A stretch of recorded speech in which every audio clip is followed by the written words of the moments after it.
হেই everyone, তো আজকে হচ্ছে কাকিমার বার্থডে আর আজকে সারাদিনে আমরা দুজনে রান্না করবো, তাই কাকিমার আজকে রান্না থেকে পুরোপুরি ছুটি।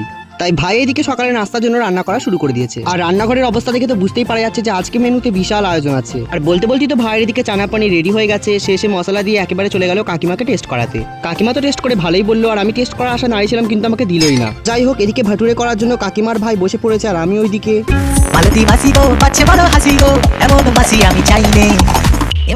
যাই হোক, ভাই তার প্রথম ভাটুরেটা তেলে দিয়ে দিল, আর এই হচ্ছে আসল ভাটুরে আর এই হচ্ছে নকল ভাটুরে। এদিকে ছোলে ভাটুরে তো একেবারে রেডি হয়ে গেছে। এবার এসছে খাওয়ার পালা। কাকিমার যেহেতু বার্থডে, তাই কাকিমাকে আমরা প্রথম খেতে দিলাম। টিফিনের পরেই ভাই আবার দুপুরে রান্না শুরু করে দিয়েছে আর আমি শুরু করেছি পায়েস রান্না। ঝড়ের গতিতে রান্না চলতে লাগলো। 2000 years later. তো ফাইনালি সব রান্না কমপ্লিট। আর আজকের মেনুতে আছে শাক ভাজা, ভেজ ডাল, আর সাথে আছে ফুলকপি রেজালা ও দই কাতলা, আর আছে গরম গরম ভাত, আর আছে চাটনি পাঁপড় ও বেগুনি। সো এই ছিল আজকে দুপুরের আয়োজন। আর কাকিমার বার্থডেতে আমরা আরো কি কি করলাম তা থাকবে সেকেন্ড পার্টে।